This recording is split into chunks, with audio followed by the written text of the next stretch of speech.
변화는 때로 가장 예상치 못한 곳에서 찾아옵니다. 30년간 자신의 방식만이 최선이라 믿었던 한 사람이 어느 날 바다 건너 이웃나라에서 충격적인 진실을 마주하게 된다면 어떨까요? 자신의 고집과 편견이 무너지는 순간 그 마음속에서는 어떤 감정이 일어날까요? 오늘은 한 학교 급식실에서 시작된 작은 변화가 어떻게 국경을 넘어 새로운 가능성을 열었는지, 그리고 그 과정에서 누군가의 인생이 어떻게 완전히 달라졌는지에 대한 놀라운 이야기를 들려드립니다. 안녕하세요, 여러분. 저는 타나카 에리코라고 합니다. 도쿄 외곽의 한 중학교에서 30년 넘게 영양사로 일해왔어요. 매일 아침 하얀 유니폼을 입고 타나카 에리코라고 쓰인 이름표를 가슴에 달고 있었죠. 수백 명의 배고픈 학생들을 위해 식사를 준비하고 있었어요. 주방은 제 왕국이었어요. 엄격한 규칙과 세심한 계획으로 주방을 운영하고 있었죠. 저는 오랫동안 일본의 급식 시스템이 세계 최고라고 믿고 있었어요. 적절한 양, 균형 잡힌 영양, 그리고 아이들에게 식사 예절을 가르치는데 중점을 두고 있었거든요. 동료들이 한국 학교 급식에 대해 이야기할 때면 저는 속으로 눈을 굴리곤 했어요. 한국 급식은 아마 양만 많고 영양이나 위생은 신경 쓰지 않을 거야. 우리가 왜 그들에게서 배워야 하지? 라고 항상 말하곤 했죠. 하지만 최근 들어 주방에서의 일들이 예전 같지 않았어요. 쌀값이 오르면서 이제 일주일에 2번만 쌀밥을 제공할 수 있게 되었어요. 나머지 날에는 빵이나 국수 같은 더 저렴한 대안으로 대체해야 했어요. 게다가 후쿠시마 쌀 문제도 있었어요. 정부는 계속 그 쌀을 보내고 있었고 학부모들은 불만을 토로했죠. 아이들이 그 쌀을 먹는 것을 원하지 않았지만 제가 할 수 있는 일은 거의 없었어요. 정부 규정과 걱정하는 학부모들 사이에 끼어 있었어요. 매일 학생들은 오늘 밥이 나와요? 라고 물어보고 있었어요. 아니라고 말해야 할 때면 실망한 얼굴들이 제 마음을 아프게 했죠. 아이들이 더 달라고 할 때 엄격한 양 때문에 거절해야 했고 정말 마음이 아팠어요. 예전처럼 일에서 느끼던 기쁨이 점점 사라지고 있었지만 저는 여전히 그래도 이게 다른 나라들보다는 낫지라고 스스로를 위로했어요. 비가 내리던 어느 화요일이었어요. 교장 선생님께서 저를 사무실로 부르셨어요. 교장 선생님은 평소처럼 진지한 표정으로 큰 책상 뒤에 앉아 계셨어요. 하지만 오늘은 그의 눈빛에 뭔가 달랐어요. 일종의 설렘 같은 것이 있었죠. 교장 선생님은 제게 한국의 고등학교 급식 프로그램을 관찰하기 위해 한국을 방문했으면 좋겠다고 말했어요. 어떤 넷플릭스 요리 프로그램에 한국 학교 급식이 소개됐고 지금 일본 전역에서 화제가 되고 있었거든요. 교육위원회에서는 유용한 무언가를 배울 수 있을 거라고 생각하고 있었어요. 제가 한국에 그들의 급식 프로그램을 배우러 간다고요? 저는 제가 듣고 있는 것을 믿을 수 없었어요. 왜 그들의 시스템을 볼 필요가 있을까요? 30년의 경험을 가진 저에게 그들이 무엇을 가르쳐 줄 수 있을까요? 저는 즉시 거절하고 싶었어요. 여기에는 저만의 일과와 책임이 있었으니까요.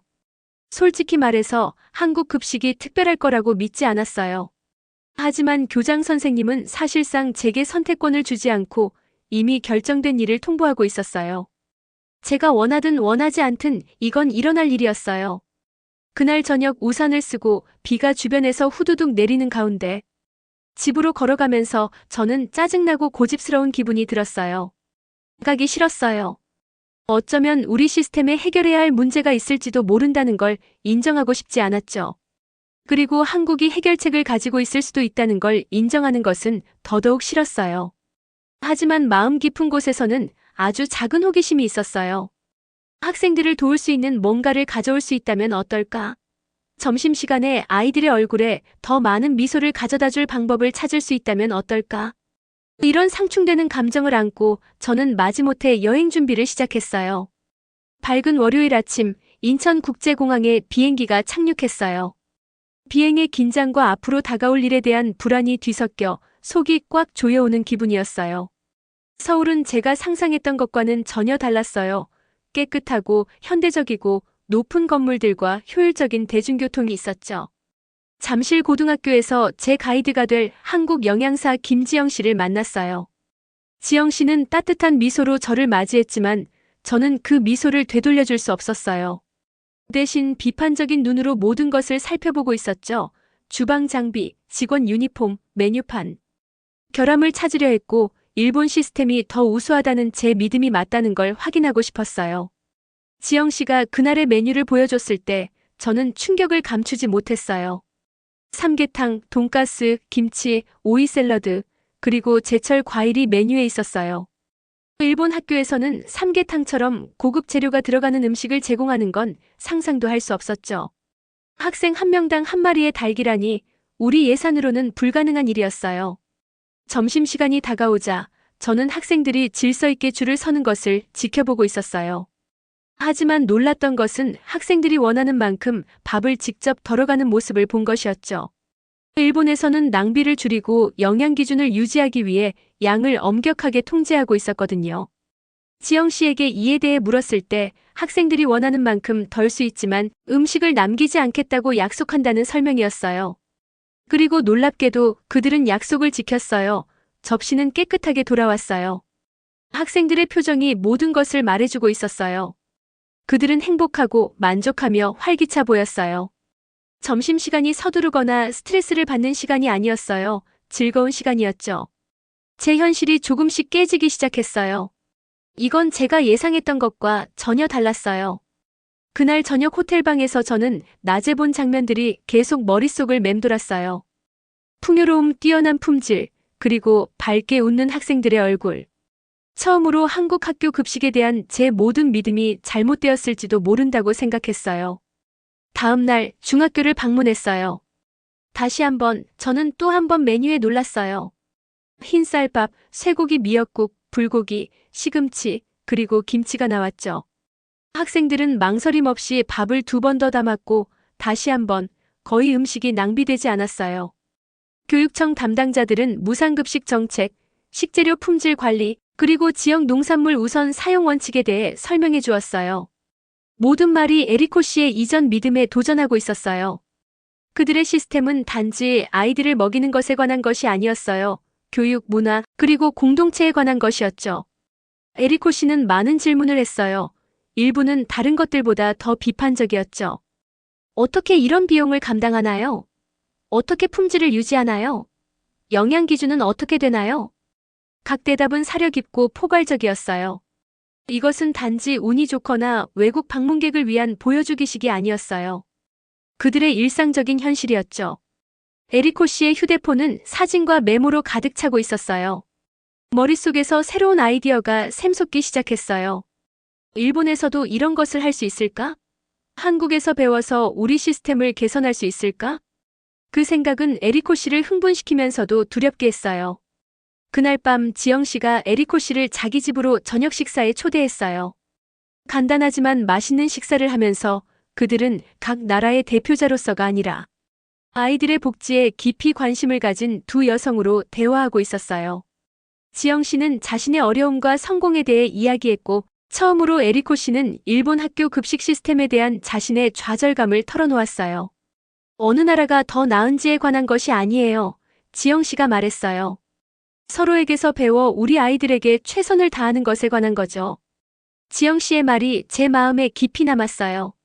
이건 경쟁이 아니라 아이들을 위한 일이었죠. 일본으로 돌아왔을 때 저는 다른 사람이 되어 있었어요. 단지 아이디어뿐만 아니라 새로운 관점을 가지고 있었죠. 이제 도전은 다른 사람들을 설득하는 것이었어요. 제 동료들은 즉시 지지하지 않았어요. 일부는 제가 변화를 제안했을 때 웃었고 다른 사람들은 제가 한국에 너무 감동받았다고 비난했어요. 우리는 항상 이렇게 해왔어라는 말이 자주 반복되고 있었죠. 하지만 저는 결심했어요. 작은 것부터 시작했죠. 후쿠시마 제품을 포함하는 정부 유통을 우회하여 지역 농부들과 직접 학교에 쌀을 공급하는 것에 대해 논의하는 회의를 조직했어요. 학부모들을 위한 정보 세션을 열어 우리 재료가 어디서 왔는지, 식사가 어떻게 준비되는지 정확히 보여주었어요. 학생들에게 가장 좋아하는 요리와 메뉴에서 보고 싶은 것에 대해 설문조사를 했어요. 이메일을 통한 지영 씨의 도움으로 저는 한국 레시피의 일본 버전을 개발했어요. 불고기 스타일 소스와 함께 밥, 떡볶이에서 영감을 받은 스튜. 우리가 이 새로운 요리를 처음 제공한 날, 저는 주방문에서 긴장하며 지켜보고 있었어요. 학생들이 웃으면서 음식에 대해 흥분하며 이야기하며 더 달라고 왔을 때 제 눈에는 눈물이 고이고 있었어요. 변화는 느리지만 꾸준했어요. 주당 쌀밥 제공 일수를 2번에서 3번으로 늘릴 수 있었어요. 메뉴는 더 다양해졌고 학부모들은 우리의 음식 선택을 신뢰하기 시작했어요. 가장 중요한 것은 학생들이 점심시간을 기대하기 시작했다는 거였죠. 교육위원회는 우리의 진전을 알아차리고 우리 학교를 모델 학교로 지정했는데 이는 추가 자금과 함께 왔어요. 우리는 이 돈을 프로그램을 더욱 개선하는 데 사용했어요. 특별한 식사날 도입, 식품 교육 강화, 심지어 시험적으로 소량의 수입 한국 쌀도 사용해 보았죠. 이 과정 내내 저는 지영 씨와 연락을 유지하고 있었어요. 이제 그녀는 단순한 직업적 인연이 아니라 진정한 친구가 되었어요. 우리는 바다를 사이에 두고 서로의 성공과 실패를 공유하며 서로에게서 배우고 있었어요. 어느 날 텔레비전 촬영팀이 우리 급식 프로그램을 촬영하러 왔어요. 우리가 만들어낸 변화와 그 배경이 된 영감에 대해 설명하면서 한때 완고하고 편견에 사로잡혔던 제가 얼마나 달라졌는지 새삼 깨달았어요. 저는 스스로가 배우고 변화하고 성장하도록 허용했었죠. 그날 저녁 벚꽃 아래를 걸으며 저는 제 여정에 대해 생각하고 있었어요. 한국 학교 급식에 대한 강한 편견으로 시작했고 일본 시스템이 모든 면에서 우수하다고 믿고 있었어요. 이제 항상 배울 것이 있고 항상 개선할 여지가 있으며 항상 새로운 아이디어에 마음을 여는 것이 유익하다는 것을 이해했어요. 우리 학교 급식은 아직 완벽하진 않지만 분명히 더 나아졌어요. 학생들은 더 행복하고 건강해졌으며 만족스러워했어요. 그리고 저는 다시 일에서 목적을 찾았어요. 전통을 지키는 사람에서 변화의 주역으로 바뀐 자신을 발견했어요. 때로는 가장 큰 여정이 물리적 거리가 아니라 우리 마음이 닫힌 상태에서 열린 상태로, 편견에서 이해로, 저항에서 수용으로 여행하는 거리예요. 제 여정은 매일 제공하는 모든 식사와 점심시간에 미소 짓는 모든 학생과 함께 계속되고 있어요. 그리고 저는 그것을 달리 바꾸고 싶지 않았어요. 시청해주셔서 감사합니다. 앞으로도 더 흥미롭고 특별한 이야기를 들고 찾아뵙겠습니다. 구독과 좋아요, 알림 설정 잊지 마시고 다음 영상에서 또 만나요.